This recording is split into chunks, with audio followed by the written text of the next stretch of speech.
welcome to Mackey Arena, where for the moment it's docile. It will not remain that way.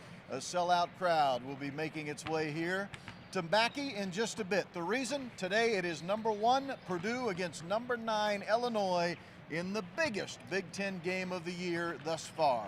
Hi everyone, I'm Rob Blackman, the play-by-play voice of your Purdue Boilermakers. To my right, our broadcast partner and the former Boilermaker Bobby Riddell. To my left is our sports information director for men's basketball, Chris Forman.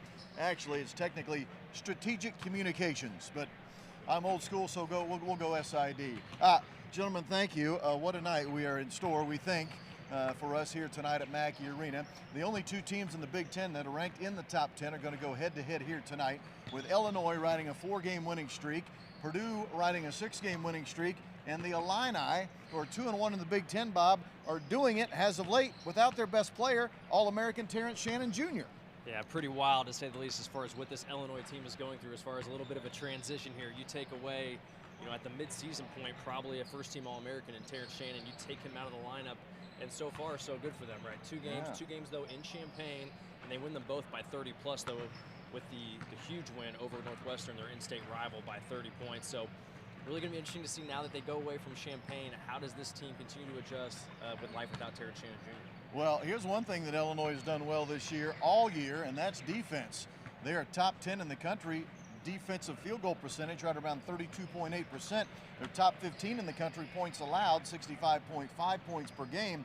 But couple that with the fact the last 2 games, they're averaging 99 points a game. So they're getting it done at both ends. They really are. They're an impressive offensive team. A lot of guys who can score outside of just Terrence Shannon, who's obviously no longer there, scored 90 points, as you just said, without him in the last 2 games.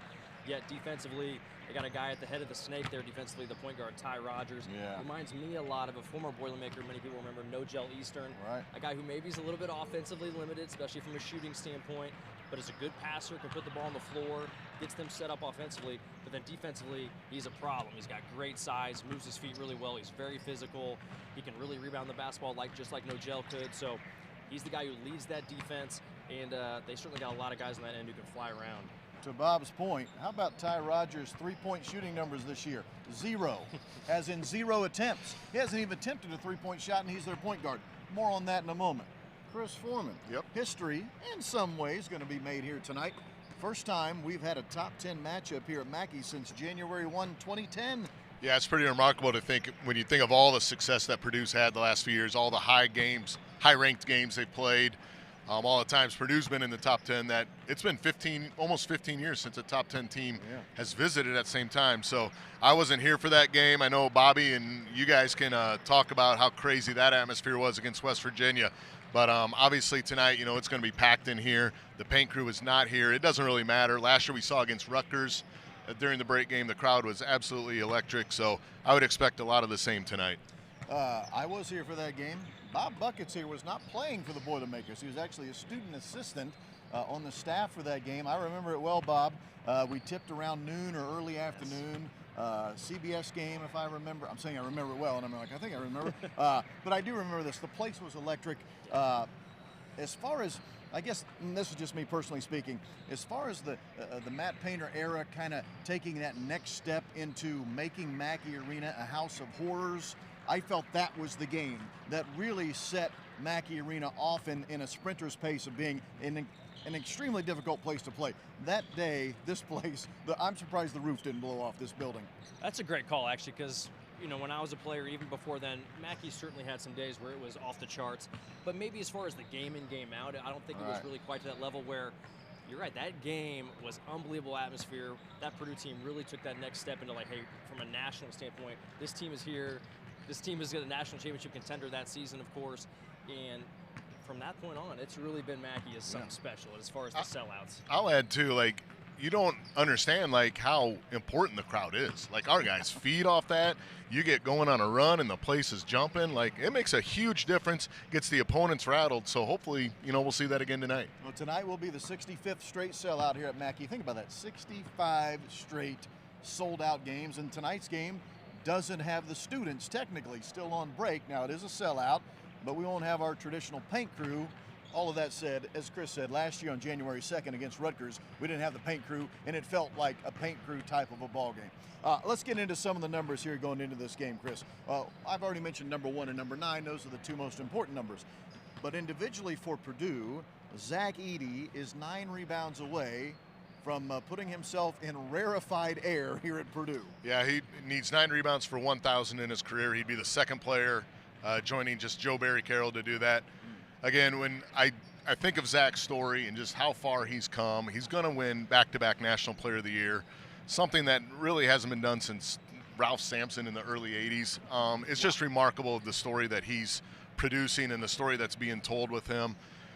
What he's come through, you know, unrecruited, low-ranked player when he got here, could barely walk and chew gum his freshman year when he got arrived, and then the improvement he has shown. Let's continue to, you know, write some records, but knowing Zach, he'd rather get a win tonight than any individual accomplishment that might come his way. And Chris, you've mentioned this in your game notes that we in the media are privy to. Zach Edey, and quite frankly, Fletcher Lawyer and Braden Smith can say the same thing. They've actually been at their best this year against the better competition. Typically that's flipped. Typically guys put up astronomical numbers against lesser competition. That hasn't been the case for those 3 guys. Well, they've been better when they played the best. Yeah, and you look at Fletcher Lawyer especially, and dating back to last year, we played 5 games against ranked top 10 ranked teams, and he's averaging like 20 points a game against them. And that's including Gonzaga, Duke, Tennessee, who is an unbelievable defensive team. Yeah. He had 27 against them. Arizona, he played well. So Fletcher Lawyer really plays with a big chip on his shoulder and really rises to the challenge against these excellent teams. Some other numbers that I think you'll find interesting. For the moment, Purdue is number 2 in the country in adjusted offensive efficiency. They are number 6 in the country in adjusted defensive efficiency. Purdue's been really good on both ends of the field. Yeah, it's really rare to see teams ranked that high in both categories. I did a little note there. When teams are ranked in the top 5 of each, they typically win the national championship. And you're going back to like 2005, 2006, when that happens, teams win it all. So I don't think Purdue gets a whole lot of credit for what they do on defense because it's overshadowed by such great offense, but the defense has been really, really good this year. Have held 3 straight opponents to 57 points or less. That includes the 53 that Maryland scored midweek when Purdue was in College Park. All right, Bob Riddell, as a former player and former coach, what is it that Purdue's doing so well defensively as of late? Because you and I know, you especially, you interviewed Coach Painter after that Northwestern loss. He was displeased with Purdue's defense. Something has changed. What is it? I do think Purdue's doing a really nice job following the scouting report to the best of their ability. Obviously, there's breakdowns every game. That's human nature. But for the most part, Purdue is doing a nice job following the scouting report. That's something Purdue's continued to get better at from maybe, say, 2 years ago, where the team struggled more on the defensive end. Last year, they made strides, and this year continuing to do so. But then Zach Edey down low, like he's just become such an elite defensive player. His rim protection, his rim deterrence as far as deterring the opponent from getting into the painted area, it just forces all these teams to shoot from the mid-range or from the perimeter. And of course, we're into a Maryland team, which that played right into our team's hands because they really struggled to shoot from the outside. You and I joked about it. We knew, okay, this is a Maryland team that struggles to shoot threes. We don't allow very many teams to shoot around the rim, which means they're going to shoot probably more threes than normal. Well, they'll probably just make a bunch against us because that's our luck, right? Yes. Well, no, it played into our favor because a bad three-point shooting team took a lot of threes and missed a bunch. I do want to talk about not only Purdue's improved play defensively, but the fact that tonight we typically go into ball games where Purdue is the better rebounding team, almost always. That's not the case tonight. Illinois actually a better rebounding team than Purdue statistically. Yeah, Illinois, they really crashed the glass. They got a lot of guys in that 6'5" to 6'9" region who are athletic and fly around. They pretty much are crashing the offensive glass every time at each position. So Purdue is going to have to box out everywhere. There's not a position where, oh, that guy's just getting back and you don't really have to worry about boxing out. No, you really got to lay a body on every single guy. So the offensive glass is going to be critical on both ends. I'll say something to that. Illinois' positional size is ginormous. Yes. Like, you know, they start a 6'6" point guard. Their 2-guard, Luke Goody's 6'7". Their 3, Marcus Damascus, 6'6", who played with Lance Jones at Southern Illinois.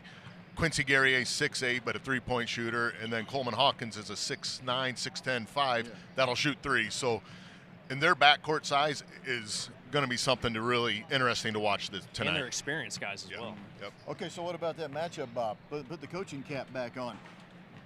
And I'm talking specifically about Zach Edey and Coleman Hawkins.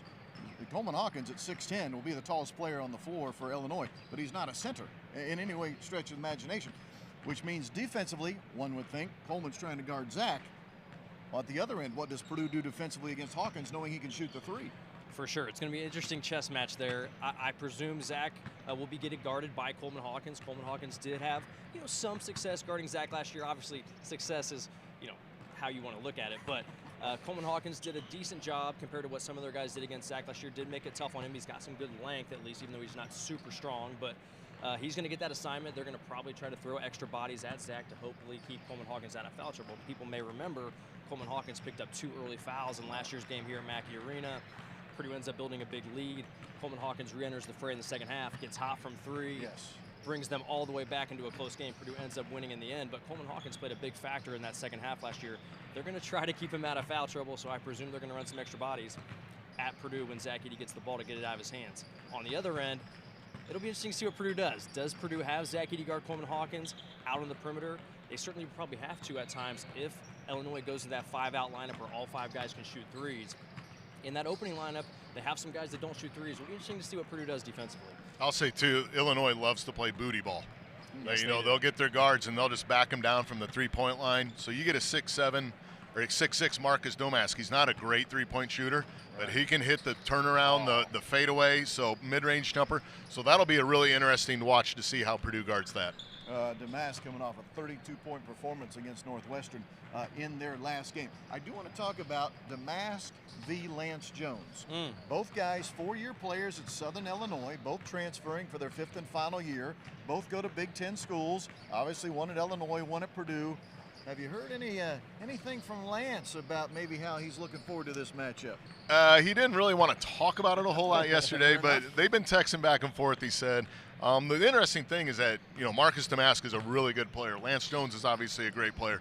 Southern Illinois this year has like the nation's leading scorer on their team. So they have 3 guys from last year that, are playing at a very high level. And you kind of wonder, like, what happened to that team last year not making the NCAA tournament? But I'm sure, Lance is excited to play Marcus. Marcus, I'm sure, the same way, against Lance. So I think they'll probably guard each other. So it'll be an interesting matchup. So that's not the only matchup we'll have our eyes on tonight from a personality standpoint. Luke Goody is also close friends with Caleb First. Lifelong friends. We'll have an eye on that one too. Yeah, he and Fletcher Lawyer played a year together at Homestead High School. Sure, and they had a great year. They didn't win state, but they had an unbelievable year. So a lot of connections to this game tonight. Purdue and Illinois coming up tonight. We'll tip at 8:40, by the way. So those of you making your way to Mackey Arena, it's an 8:40 tip-off tonight as a number 1 plays number 9. I got to tell you guys, to me, this game has a whole lot of major implications, even though it's only early January. And I say it because, at least right now, at least what we've seen this far in the Big Ten schedule, it looks like Purdue and Illinois are the cream of the crop, with Wisconsin probably hanging right in there, and maybe Michigan State starting to come on strong.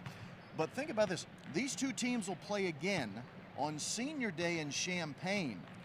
That's why I think this game tonight is so important, because it gives you a little bit of breathing room, I think. I know still a long way to go in that last game when you go into March into Champaign. Well, I'll say Illinois doesn't have a loss yet in Big Ten.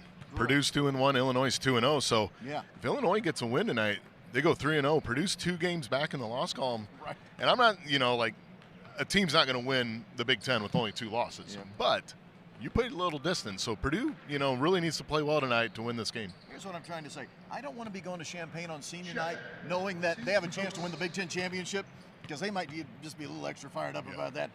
That's just me. Last year's game, Bob, you kind of hinted at it already. Purdue had a 24-point lead at one point in the game. Illinois tied the game late. Purdue held on to win. But one thing I remember specifically about that game, Purdue in the first half, it felt like could not miss from the 3-point line. Couldn't miss. Second half, I do remember this specifically. Purdue didn't make a 3 in the second half. Purdue started turning it over, started missing 3s, and all of a sudden Illinois came roaring back. Yeah, that was a wild game, because that was the game where if Purdue won, we were going to have the full-fledged Big Ten championship celebration, right? Regular season champs. We'd already clinched it on the road previously, but we wanted to come home, win that home game, cut the nets down, do the full-fledged trophy presentation in front of our home fans. you build that 24-point lead, like you said, everything's going in. Brandon Newman can't miss in the first half, and you're thinking we're just going to cruise. Oh, they were shining the trophy yeah. backstage. They were ready. Absolutely, and it looked like it was just going to be one of those great nights in Mackey Arena. And then, yeah, everything got a little bit tight up in here when Illinois roared back, but fortunately Purdue had the resolve to hold on. But yeah, that was a wild basketball game. All right, so we're going to close it out here. And again, fans, if you're coming to Mackey Arena tonight, 8:40 will be the tip-off. Purdue and Illinois. For those that will listen on the radio network, we thank you very much for doing that. Chris, give me a couple keys tonight for our Boilermakers. What will it take to beat the number 9 team in the country here? You know, it's going to be defensive responsibilities. Stay into your defensive game plan. And we didn't talk about this, but turnovers. Purdue turns the ball over, they're not going to win this game. So you have to take care of the ball. 12 or less, I'm guessing, is what Coach Painter's striving for. But if you get into the 16, 17, 18 turnover range, you're not going to win this game. This has been a tightly contested series, 3-3 over the last 6 games between these two teams. Now, Illinois hasn't won here since January of 2020. Doesn't mean they can't win tonight. Bob, what does it take from your vantage point for Purdue to be victorious tonight? Well, I think, as Chris said, the turnovers are going to be critical because not only does this Purdue team really struggle with turnovers, but this Illinois team struggles as well. Illinois is actually worse than Purdue from a turnover standpoint. They're the last team in the Big Ten out of 14 in turnover margin. So this Purdue team, which over the years has struggled a little bit forcing turnovers, man, if Purdue can force some turnovers defensively and get out and steal some points and not have to always go against this really solid set defense that Illinois has in the half court, that would be huge. But then the three-point shooting, a game like this, it's always going to be critical. Which team is able to make shots? I presume Illinois is really going to throw a lot of bodies at Zach Edey, try to keep Coleman Hawkins out of foul trouble. So that's going to put the onus on the Purdue's perimeter players to step up and knock down some shots. He's Chris Forman. He's Bob Riddell. I'm Rob Blackman. Again, thanks for joining us here on the BoilerBall pregame show. Going to be crazy here tonight. 65th straight sellout at Mackey Arena. The joint will be jumping, as they like to say. Purdue and Illinois, top 10 matchup. First time in this building since January 1st of 2010. Thanks so much for joining us, everyone. Hope you enjoy the game tonight. Boiler up and hammer down. Have a great night.